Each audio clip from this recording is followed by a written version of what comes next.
O nosso programa hoje será ele levado diretamente da nossa Catedral Metropolitana São Francisco de Paula, exatamente porque queremos levar até vocês uma das tantos, melhor dizendo, acontecimentos que ao longo do ano acontecem nesta Casa Santa. Como sempre, estou acompanhado do José Érico Cava, e já lhe inquirindo, como é que está, José Érico? Tudo bem? Tudo ótimo? Tudo bem, tudo ótimo. É uma grande satisfação, Alencar, nós estarmos aqui na Catedral Metropolitana de Pelotas, né? Isso nos deixa bastante felizes, né? E vamos ver o desenrolar da nossa entrevista com o Padre Luiz. Padre Luiz Buari conosco, um prazer imenso tê-lo nessa programação. Como é que está o senhor? Tudo bem? Muito bem, graças a Deus, com muito trabalho. Sempre muito trabalho, né, Padre Luiz? Verdade. Bem, Padre Luiz, o senhor como responsável da Catedral Metropolitana São Francisco de Paula, obviamente deve saber aí um pouco da história dessa nossa catedral. Passe para eles, por gentileza. Bem, a nossa cidade, ela foi originada aqui ao redor da catedral. As autoridades e também os historiadores chamam esse ponto aqui como o ponto zero da cidade. Isso data, né, de duas centenas de anos atrás, mais ou menos, né? Então a povoação da cidade se constituiu aqui no entorno da catedral. Claro, como todos sabem, esse prédio aqui ele sofreu várias mudanças, ampliações, né? E em 1853 foram erigidas as duas torres da frente da catedral, né, com uma nave modesta, né, até o presbitério atual, né. De 46 a 50 desse século, nós então acabamos ampliando a catedral como ela está hoje. Essa torre maior aqui, o presbitério, bem como o presbitério, tudo isso foi obra das mãos, assim, do ousado bispo Dom Antônio Zattera, né? Trazendo, então, esses pintores da Itália, né? Emílio Cessa, Aldo Locatelli e Gardoni.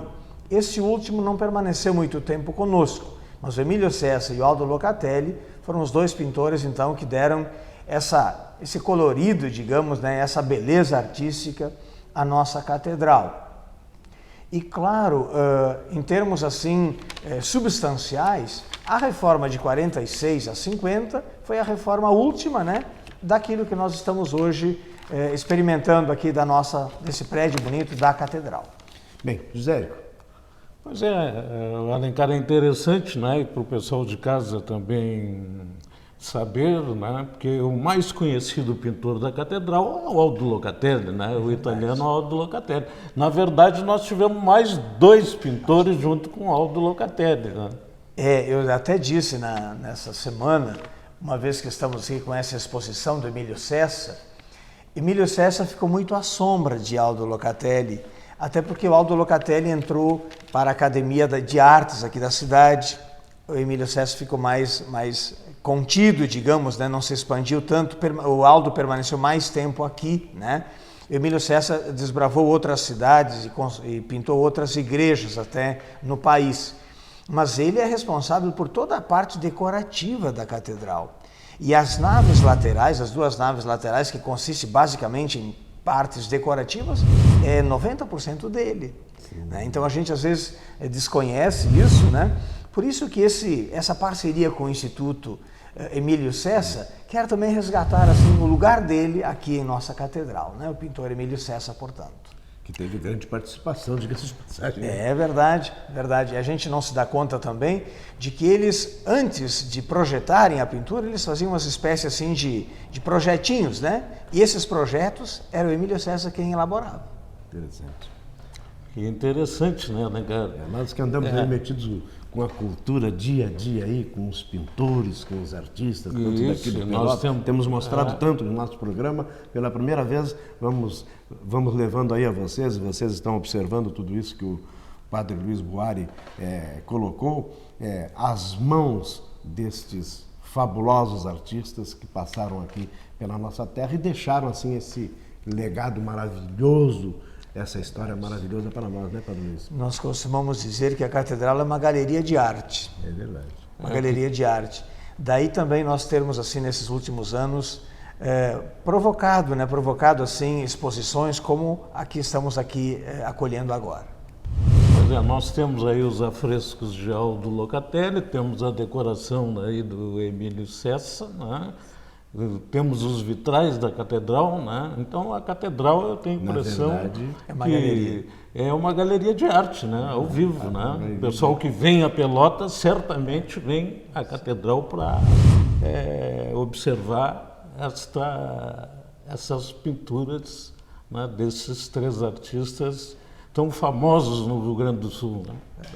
Bem, Padre Luiz, inclusive já houve, como se sabe, uma parte da restauração da catedral, se sabe que também que isso não é nada fácil, é muito difícil, até porque são profissionais altamente especializados para recuperarem e tocar, vamos assim dizer, numa obra tão valiosa.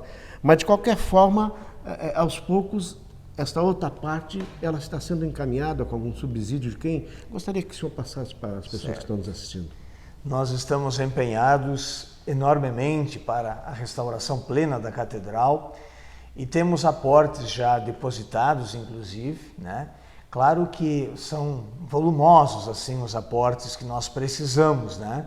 Mas eu sempre digo para a equipe que me acompanha há muitos anos, né, de que nós temos obrigação em restaurar esse patrimônio, a catedral, para as futuras gerações, né?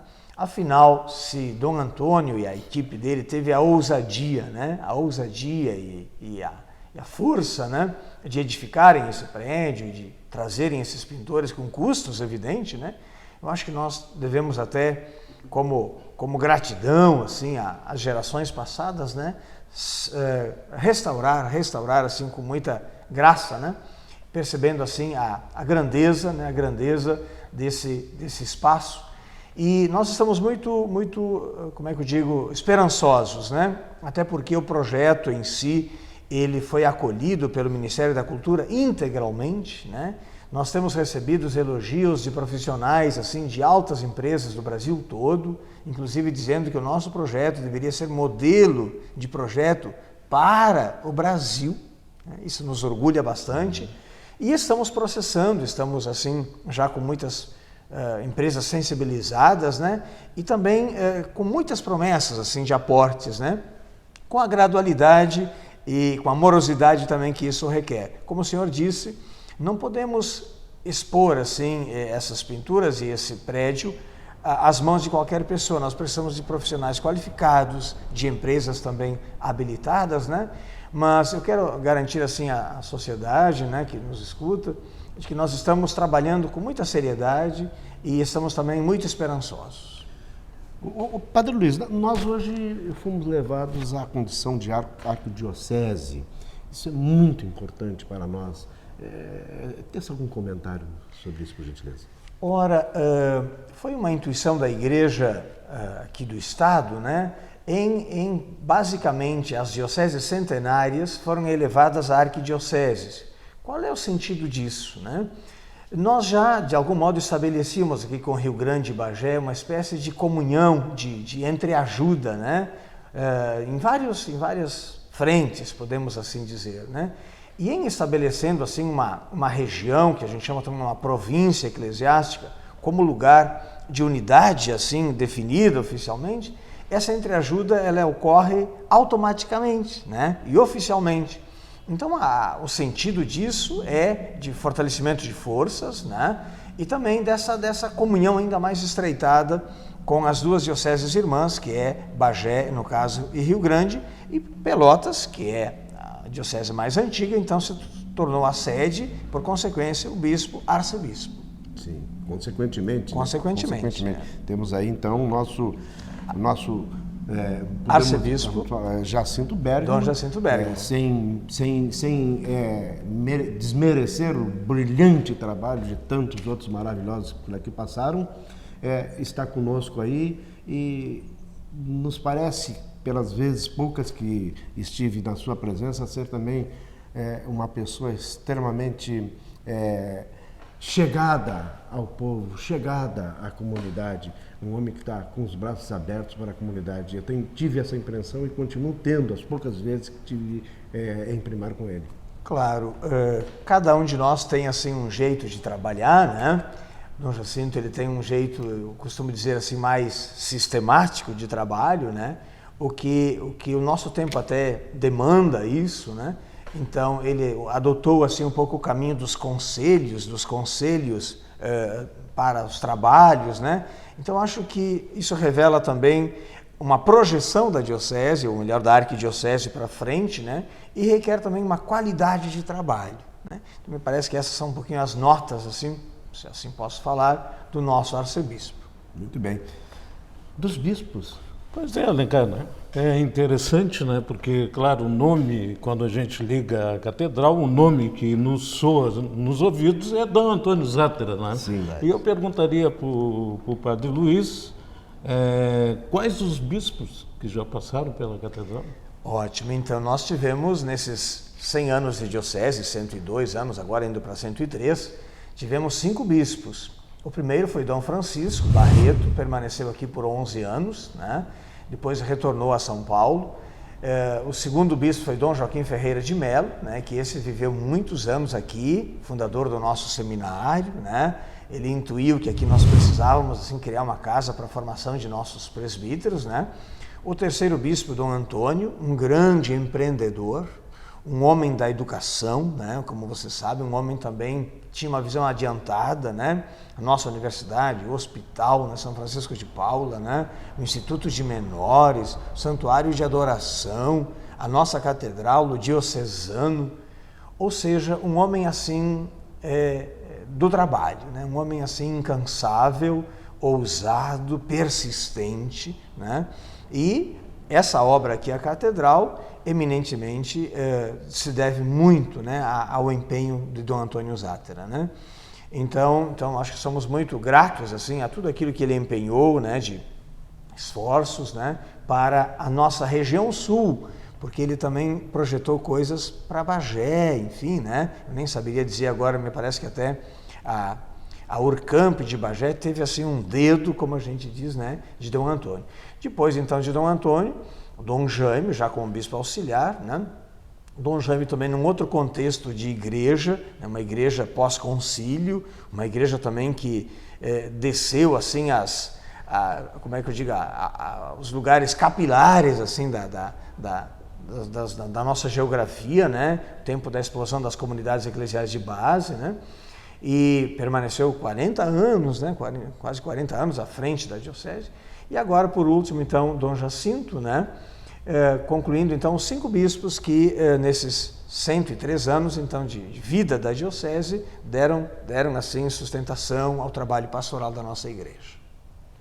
Muito bem. Inclusive, vocês estão tendo a oportunidade de observar este lugar santo que muitas das pessoas, muitos pelotenses, tenho certeza, não conhecem, é onde aqueles que já nos deixaram, entre esses bispos mencionados pelo Padre Luiz, estão descansando aqui na nossa catedral. Vocês podem observarem que é um santuário. Eles estão ali com um lugar extremamente reservado, como realmente merecem, no pleno silêncio e, obviamente, com a mão de Deus. Padre Luiz, no que diz respeito, mudando um pouquinho de assunto, a abrangência da nossa catedral, existem as outras igrejas, todas elas estão obviamente ligadas à catedral por ser a igreja maior, os acontecimentos maiores que se dão na cidade, obviamente aqui acontecem, claro, acontecem também lá nessas unidades, mas bem mais aqui, mas existe uma abrangência de atuação? Existe. De fato, assim, as nossas paróquias, como nós chamamos, né, elas têm uma área territorial, né? E essa área territorial é delimitada assim, um pouco por força de conveniências, né? Às vezes até por questões de demarcações aqui de avenidas e de ruas, né? Por proximidades, né? Como você bem disse, a catedral é sempre a igreja mãe, né? Ou seja, ela é a sede de toda a arquidiocese, né? Então a abrangência dela, a rigor, compreende toda a arquidiocese. Mas, claro, assim, como comunidade da catedral, ela tem um certo limite aqui, mais do entorno, né? Até porque, logo aqui na Senador Mendonça, temos uma comunidade que é nossa, aí já tem um território daquela comunidade. Aqui abaixo da Barroso temos a Santa Edufício, que também tem um território que compreende aquela regiãozinha ali, né? O asilo aqui, pertinho da praça do Parque do Antônio Zatra, também ali tem uma abrangênciazinha, né? O próprio Santuário de Adoração. Então a nossa limitação, claro, a catedral tem também uma característica diferenciada. Ela é uma igreja de passagem de muitas pessoas. E pelos muitos horários de missas, né, que nós ofertamos, muitas pessoas acabam optando por serem membros aqui, né? Pela facilidade até de deslocamento, enfim, né? Então, e também de horários, né? Então, claro, como igreja mãe, a gente está assim de braços abertos, né, esperando a todos. Você também no intervalo perguntava dos casamentos. Aqui nós casamos gente de toda a cidade, até gente de outras dioceses, né? Claro, com agendamentos, né? E o ideal seria até que cada um casasse em sua paróquia, em sua comunidade. Mas sabemos que o lugar, às vezes o avô foi batizado aqui, a mãe casou aqui, então tem todas essas um pouco tradições também, sim, né? Que esse lugar recolhe, né? Muito bem, Padre Luiz. Para finalizar, vamos relembrar aí os horários das missas que acontecem aqui na nossa catedral. Eu que sou um frequentador sei, mas muita gente que está lá do outro lado não sabe. A catedral tem missa todos os dias, né? De domingo a domingo, como a gente diz, né? Então, de segunda a sexta, sempre às 18h30. Nos sábados, em função até dos casamentos, de abrirmos mais espaço para os casamentos, às 17h30. Nos domingos, às 9h, às 10h30 e 19h. José Érico Cava, aproveitando a presença do Padre Luiz Buarque, que sempre é uma pessoa extremamente ocupada pela responsabilidade que tem desta Casa Santa. Mais alguma consideração, se não? Bom, acho que é importante nós ouvimos a palavra do Padre Luiz, porque recentemente foi escolhido um novo Papa, né? E certamente o telespectador, e nós também, temos a curiosidade de saber qual é o enfoque que o Padre Luiz faz do nosso Papa Francisco. Eu acho que não há quem não olhe para aquele homem simples, bondoso, humilde, e não perceba nele assim um coração de Deus. Ele criou um encantamento em nosso Brasil há poucos dias, né? Pelo desejo de estar próximo, pelo desejo também de plantar nos corações das pessoas a alegria, a esperança e a confiança em Deus. Eu confesso assim que para a igreja, né, foi uma surpresa ele ter sido eleito Papa, né? E a surpresa maior é essa postura livre desse homem que se coloca como instrumento de Deus e se sabe instrumento de Deus. Em nenhum momento ele transparece assim vaidade, soberba. Então isso eu acho que fala por si só. Nós acreditamos muito que será uma bênção para a igreja, mas será uma bênção também para a humanidade. A humanidade, em outras palavras, ela sonha e precisa de homens sadios, de homens cristalinos, né?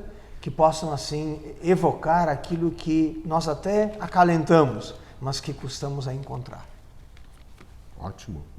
É um pensamento que o Brasil inteiro, né, Padre Luiz, com a presença lá no Rio de Janeiro, evidenciou e mostrou para o mundo inteiro.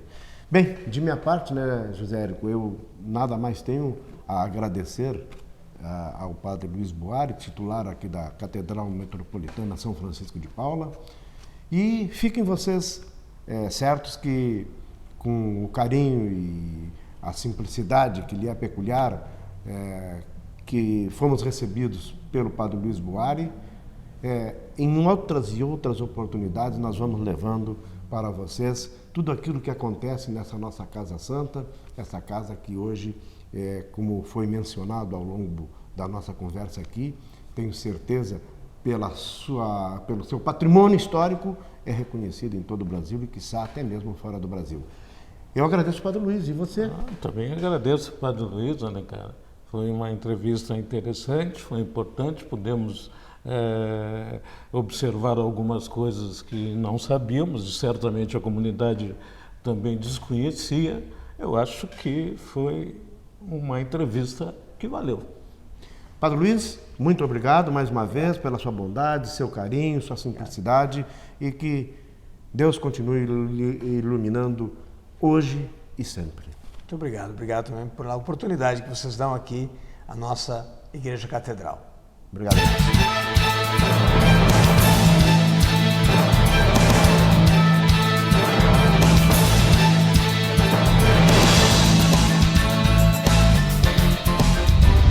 Doutor Afrânio, estou com o companheiro José Érico Andrade Cava, adquiriu um automóvel e ele vem até o seu CRVA porque os despachantes desta casa sempre são credenciados e também sabemos da lisura do CRVA 223 que trabalha dentro do que conceitua as leis. Me traga o companheiro. Nós acolhemos toda a nossa população, inclusive os despachantes que aqui labutam, são devidamente credenciados. E aqui nós acolhemos toda a documentação necessária para o registro do automóvel. Nós temos uma casa nova hoje, como os senhores estão vendo, e uma casa que foi projetada para o bom atendimento ao nosso público e a boa prestação de serviço por parte de todo o corpo funcional do CRVA 223. Eu quero agradecer a acolhida, sei que o companheiro será muito bem atendido e quero lhe cumprimentar pelas belíssimas instalações da sua nova casa. Parabéns, doutor Afrânio.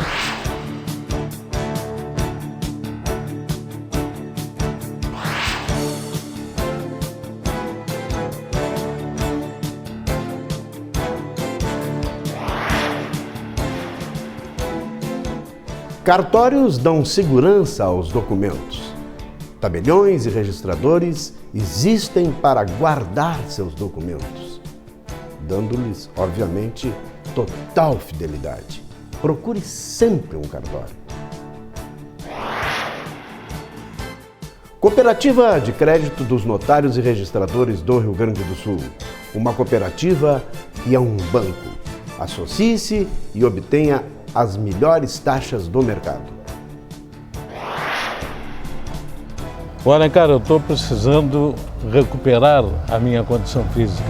Bem, o Estúdio Augusto Salé, onde eu me exercito, oferece não só os exercícios normais, como também para a pessoa de qualquer idade e agora, notadamente, José Érico, indicações de vários médicos aqui da nossa cidade, até mesmo da região sul, para patologias. Que bom, Ricardo. Professor Augusto Salé, eu que frequento aqui o Estúdio Augusto Salé, lhe trago o companheiro José Érico Cava, que por indicação precisa aí de um atendimento para perda muscular. E eu posso dizer, porque frequento o Estúdio Augusto Salé, o que vocês oferecem. Excelente. Muito obrigado pela indicação, seja bem-vindo. Estamos prontos para atender o teu objetivo. Nossos profissionais são altamente capacitados, todos com graduação e muitos com pós-graduação na área da saúde, para atender o teu objetivo, que é o ganho de massa muscular, e de muitas outras pessoas que têm na atividade física um aliado para a sua saúde. Seja bem-vindo. Muito obrigado, professor Augusto Salé. Obrigado a você.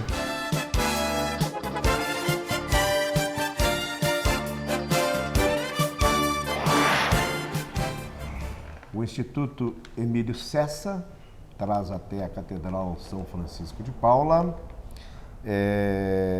através, obviamente, seus dirigentes, uma amostra das obras deste artista que esteve aqui na Catedral, juntamente com dois famosos pintores que todos nós já conhecemos, que é o Locatelli e que é também o Adolfo Gardoni. Adolfo Gardoni. Vou fazer uma correção, Faria. Pois não. Tá? Nós conhecemos, né? É importante que, Sim. que ela fale como presidente do Instituto, né? Sim. Porque nos chega ao ouvido, e talvez da comunidade, Sempre. somente o Aldo Pois é, Locatelli. exatamente. Então nós precisamos ouvir esse outro lado, esse outro pintor lado, que esse outro esteve pintor, na catedral. que foi tão importante quanto.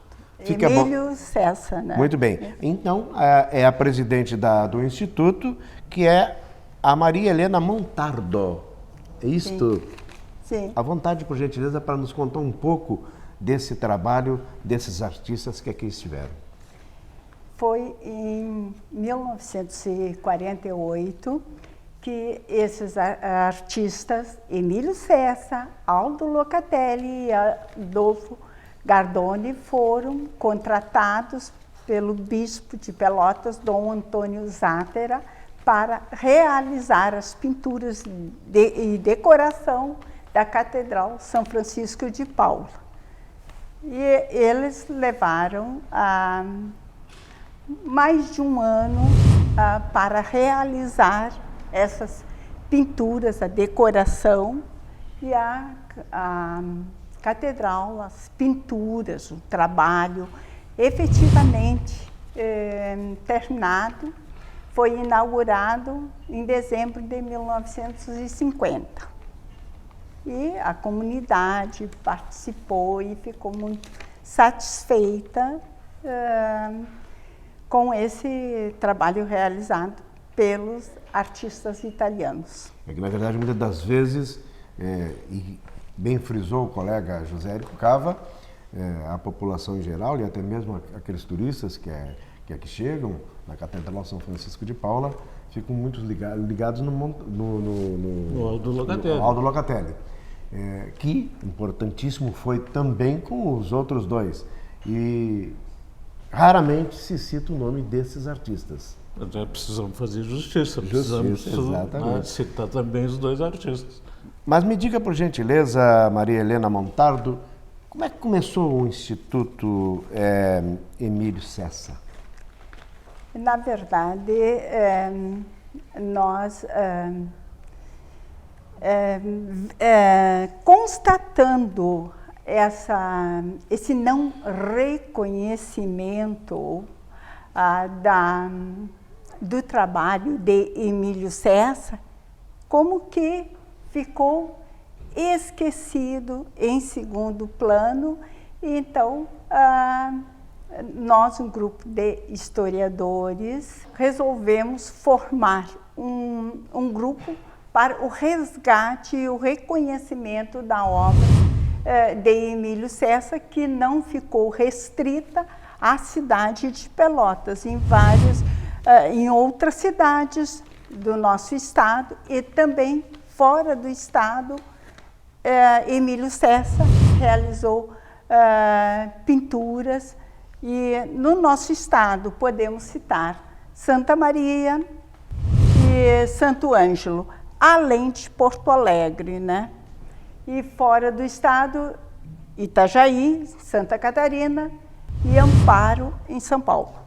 Vejam, os senhores estão observando nesse momento não só painéis que estão aqui expostos na catedral, fotos e legendas deste extraordinário pintor, que é do mesmo gabarito do Aldo Locatelli, porque, na verdade, também estamos mostrando nesse momento para vocês acervos aqui da nossa catedral que tiveram o toque, quase que em determinados momentos, total da mão do artista Emílio Cessa.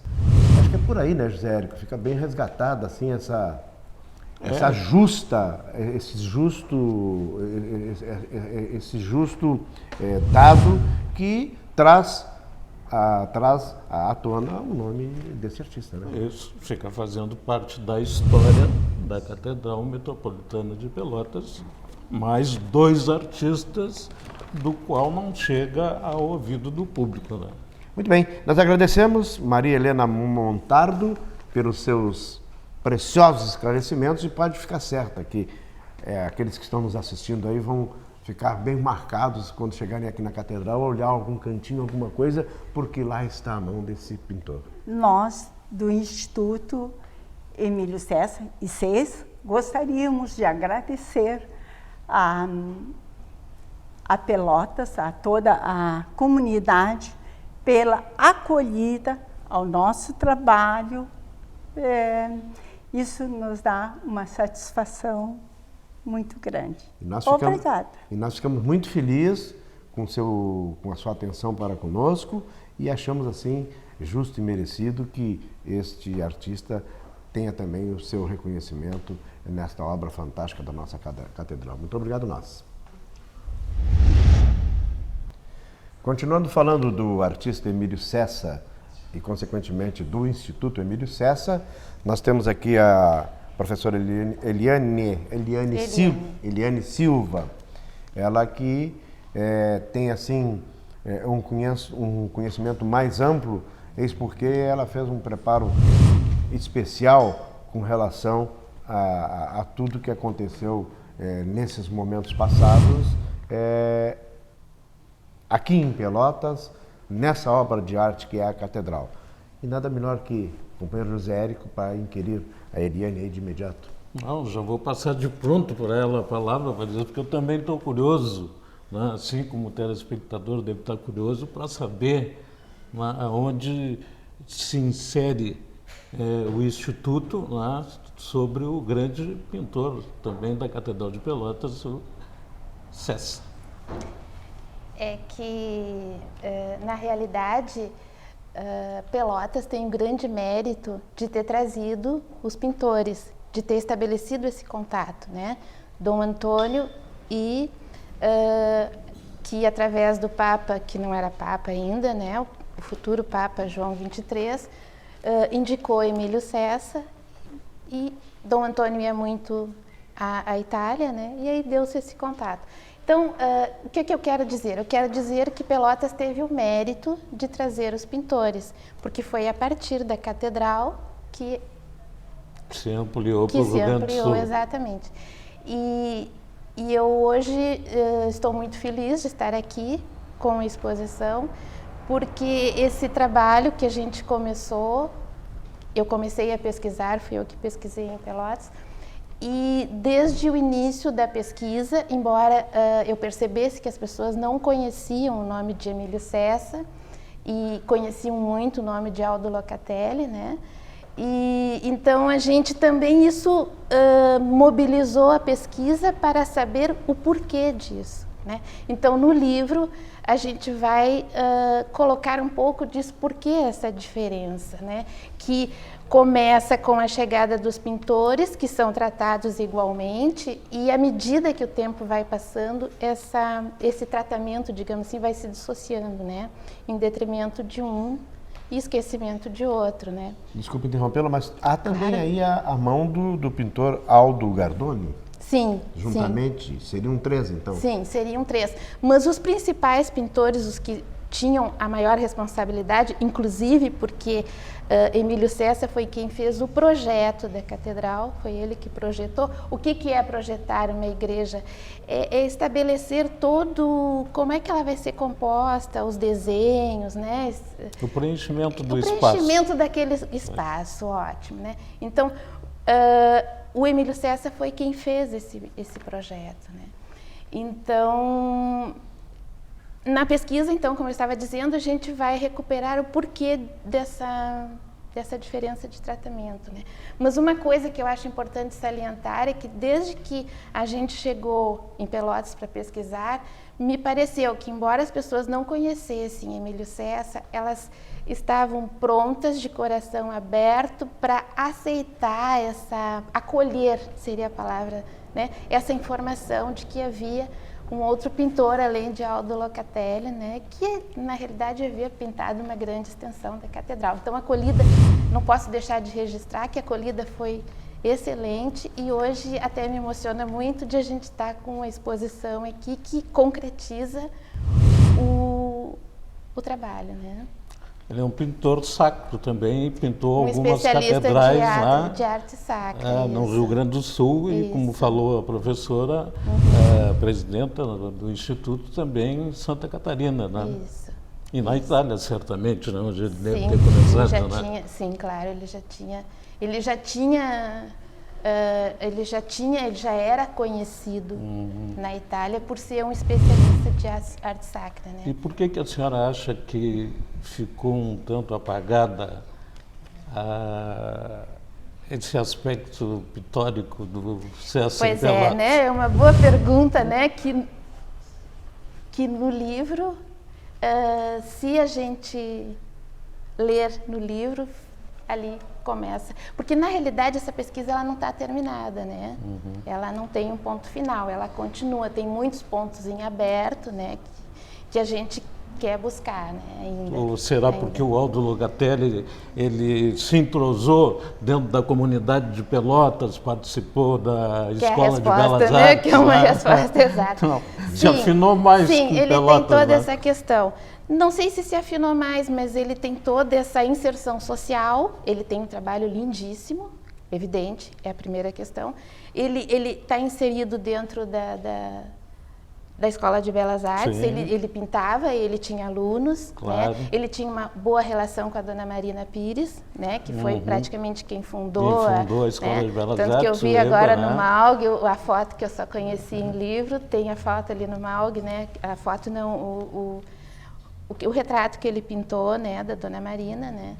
Então, ele participava do Rotary Club também, Na verdade, professora, dizem os grandes sábios que aquele que é até por natureza, inerente à vontade, que se sobressai um pouco na interpessoal, ele aparece um pouco mais.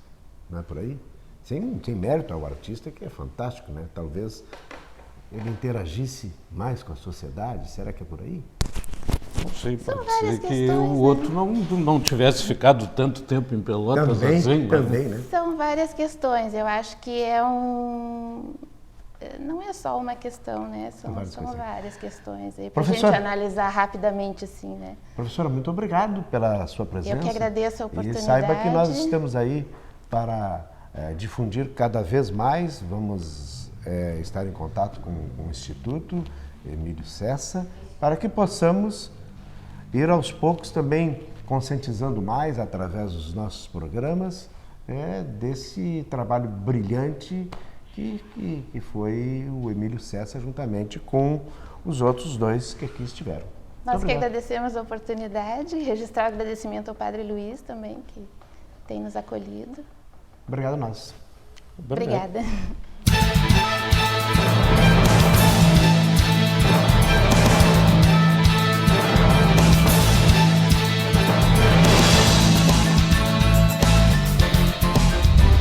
Doutor Afrânio, estou com o companheiro José Érico Andrade Cava, adquiriu um automóvel e ele vem até o seu CRVA porque os despachantes desta casa sempre são credenciados e também sabemos da lisura do CRVA 223 que trabalha dentro do que preceitua as leis.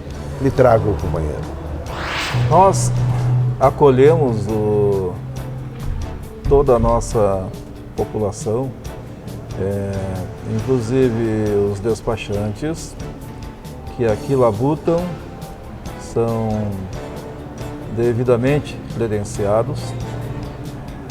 E aqui nós acolhemos toda a documentação necessária para o registro do automóvel.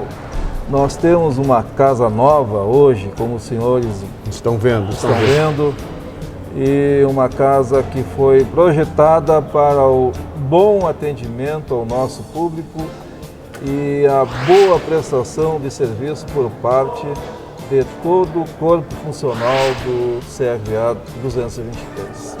Eu quero agradecer a acolhida, sei que o companheiro será muito bem atendido e quero lhe cumprimentar pelas belíssimas instalações da sua nova casa. Parabéns, doutor Afrânio.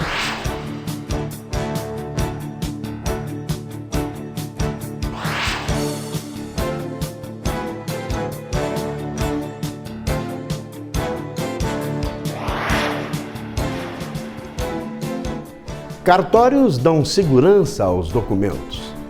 Tabeliões e registradores existem para guardar seus documentos, dando-lhes, obviamente, total fidelidade. Procure sempre um cartório. Cooperativa de Crédito dos Notários e Registradores do Rio Grande do Sul. Uma cooperativa que é um banco. Associe-se e obtenha as melhores taxas do mercado. Olha, cara, eu estou precisando recuperar a minha condição física. Bem, o Estúdio Augusto Salé, onde eu me exercito, oferece não só os exercícios normais, como também para a pessoa de qualquer idade e agora, notadamente, José Érico, indicações de vários médicos aqui da nossa cidade, até mesmo da região sul, para patologias. Que bom, Ricardo. Professor Augusto Salé, eu que frequento aqui o Estúdio Augusto Salé, lhe trago o companheiro José Érico Cava, que por indicação precisa aí de um atendimento para perda muscular. E eu posso dizer, porque frequento o Estúdio Augusto Salé, o que vocês oferecem. Excelente. Muito obrigado pela indicação. Seja bem-vindo.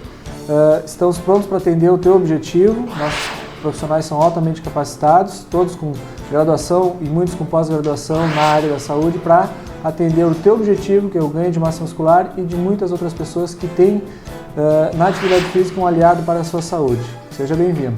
Muito obrigado, professor Augusto Salé. Obrigado a você.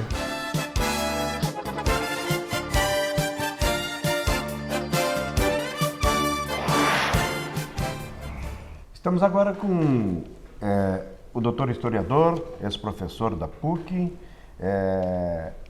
professor Arnoldo Doberstein.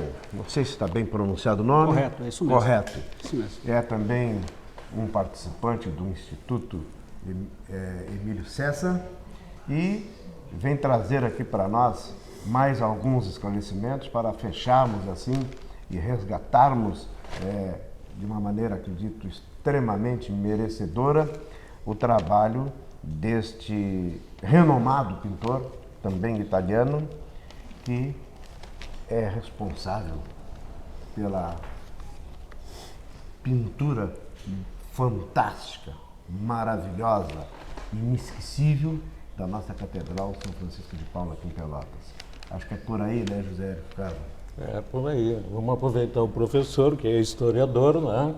E já está com o livro na mão, aí o pessoal de casa pode perceber o livro na mão do professor, tá? Que ele nos fale um pouquinho sobre esse livro. Sobre o próprio livro, né? Bom, então o que representa o livro na caminhada do ICES, né? Do Instituto Cultural Emílio César? Então, na verdade, o livro é o primeiro de uma série de 3 edições que nós pretendemos levar a cabo, que é para dar conta de toda a trajetória artística do Emílio César, desde a sua formação europeia até o seu retorno à Itália em 1965, até a sua morte. Então, esse é o primeiro de uma trilogia. Então, neste exemplar, nesse primeiro volume, nós fomos até a Itália, até Bérgamo, e fizemos uma pesquisa, então, daquela parte da formação acadêmica do Emílio César. E acho que isto vem responder à questão que vocês estavam anteriormente debatendo, né?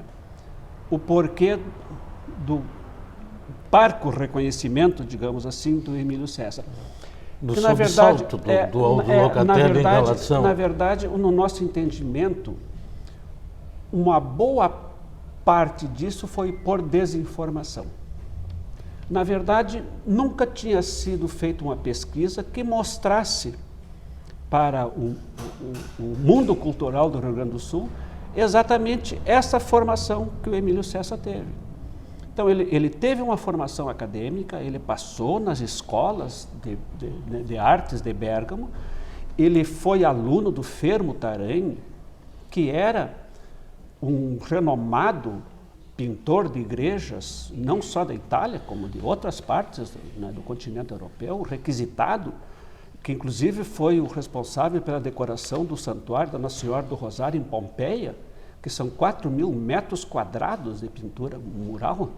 Então, o Emílio Cessa, além de ser aluno do Fermo Taranha, ele conviveu com Humberto Marigliani, com outros diversos pintores. Então, o livro, de certa forma, eu acho que a importância dele, uma parte reside nesse resgate, de nós trazermos para o público do Rio Grande do Sul a informação sobre esta formação.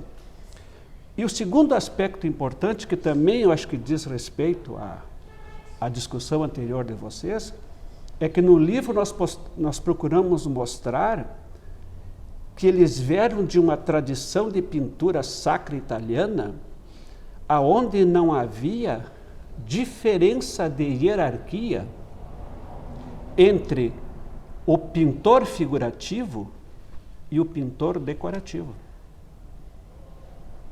Esta diferença foi criada por nós aqui, mas eles vieram de uma escola onde essa diferença não existia. Só para vocês terem uma ideia de como é que funcionava na prática a realidade entre os dois artistas. Ambos contratavam com contratos diferentes e separados a parte de cada um. Então, já se sabe que cada um tinha uma responsabilidade. Exatamente. Embora o Cessa fosse decorativo, né? Sim, era pintor decorativo. O Locatelli, pintor figurativo. Então, aqui em Pelotas, para nós, que é o caso específico que nos interessa, né? Quando o padre Antônio Zotter fez o contato com o Emílio Cessa veio e planejou todo o conjunto do que nós chamamos de ambiência pictórica. Tem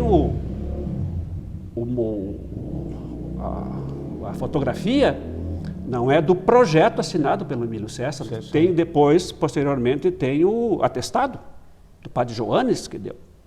Então, como é que eles faziam? O Emílio Cessa inicialmente fazia toda a parte decorativa. Então, só para ter uma ideia assim de metragem, vocês entram na Catedral de Pelotas, toda a nave lateral esquerda foi pintada pelo Cessa, do começo ao fim. Toda a nave lateral direita foi pintada exclusivamente pelo Cessa. E da nave central, os medalhões do Locatelli e aqueles grandes medalhões pintados pelo Cessa. Então, se nós pegarmos em termos de metro quadrado, a metragem do Emílio Cessa superava a metragem do Locatelli. E por consequência disso, daquelas pesquisas que nós sabemos, o Emílio Cessa fazia o contrato de valores maior, como o caso de Santa Maria. Mas não é porque ele era melhor pintor, é porque ele tinha uma metragem maior para produzir. Diferentes visões dentro do espaço arquitetônico. E entre eles tinham muito claro para os dois que eles trabalhavam com um tipo de pintura que uma parte devia complementar a outra. Finalizando, e aonde fica o outro pintor, o Aldo Gardoni? Que, na verdade, o Adolfo Gardoni, não é Aldo Gardoni, o Adolfo Gardoni, né? Melhor dizendo, desculpa. Ele via, na verdade, mais como uma especialidade de estucador. O que é o estucador? É o que se encarrega de fazer a parte do estuque, que é a parte do gesso, que é a parte, né, da moldagem, e que também depois colava e pintava aquelas estrelinhas de estuque que aparece no meio da pintura. Era um trabalho também muito demorado, esse trabalho do estucador. Mas o Adolfo Gardoni, na verdade, ele não era pintor como os outros. Ele também pintava o estuque, pintava as outras partes. Só se tiver mais um minutinho. Quando o Gardoni, tanto é que o Gardoni ficou um pouco tempo aqui no Rio Grande e voltou. Aí que vem um terceiro pintor, o Atílio Pisoni. Esse então acompanhou depois das outras igrejas que a Maria Helena falou, acompanhou a equipe deles. Muito bem. Eu acho que fica resgatado assim de forma bastante sintomática o trabalho deste artista que foi tão importante quanto Locatelli aqui na Catedral de Pelotas. Bem, professor, eu agradeço muito a sua presença conosco aqui. Desejo que o Instituto continue trilhando aí, cada vez mais mostrando o trabalho justo e merecido desse consagrado pintor. E nós aqui em Pelotas vamos ficar sempre à disposição para, hora por outra, ir resgatando a imagem do artista e do Instituto.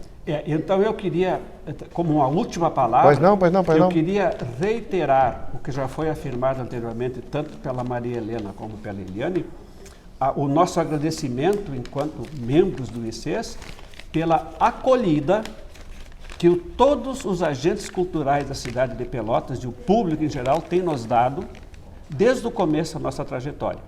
Essa não é a primeira vez que nós temos tido aqui, nós já estivemos 3 vezes, essa é a terceira vez. Aqui na Catedral já tivemos 2 vezes anteriores. O lançamento do nosso livro já foi feito aqui. Então, a nossa avaliação, e nós temos que agradecer, ampliar esse agradecimento agora, pessoalmente, para vocês dois, é que nós estamos, assim, até de certa forma, surpresos com a excepcional acolhida que Pelotas tem nos proporcionado. Isso só nos estimula a gente a continuar modestamente fazendo o nosso trabalho, que nada mais é do que garimpar informações e trazer para o público. Bem, aí está, doutor e historiador, ex-professor da PUC, Arnoldo Doberstein. José Érico, agradecemos ao professor, muito obrigado, e acredito que cumprimos aí a nossa missão em levar, assim, um reconhecimento ao artista e ao Instituto, né? Perfeito. Perfeito. Muito obrigado, professor. Nada melhor que encerrar esse trabalho onde trazemos a direção do Instituto Emílio Sessa do que conversarmos um pouquinho com o filho do artista Emílio Sessa, que é o Franco Sessa, né, José Érico Cava? É verdade. Ele está vendo aí todo esse movimento, várias vezes já viu as obras do seu pai, mas que bom que ele esteja aqui conosco para nós mostrarmos para os nossos telespectadores a figura de um filho desse renomado artista. Você não pensa assim, José Érico? Eu penso, né, cara? Eu, como telespectador, também devo estar querendo saber, né? Que já que conhecemos as personalidades dos outros pintores, ou pelo menos um dos pintores, sim, nada melhor que perguntar para o filho do Sessa que tipo de personalidade tinha o pai dele. Pois é. Muito obrigado pela presença já antecipada. Eu agradeço a oportunidade de estar aqui, podendo conversar um pouco com vocês. Bem, a respeito da pergunta que vocês me formularam, personalidade do meu pai. Era uma pessoa muito interessante, porque ele era uma pessoa bastante carismática e uma pessoa muito alegre também, que gostava muito gostava muito de Pelotas, gostava muito do Brasil. E quando ele voltou para a Itália, ele sentiu muito digamos, a falta das amizades que ele deixou aqui e da acolhida, na verdade, que ele teve no Brasil. E era uma pessoa muito interessante, porque gostava de contar piada, de se divertir com as pessoas. Foi uma pessoa que me marcou muito, né, em todos os sentidos, inclusive na minha vida profissional. Sim. Né, que eu me formei em arquitetura, depois fiz também engenharia, e no início da minha trajetória profissional pude fazer algumas viagens com ele pela Europa e muito aprendi com ele.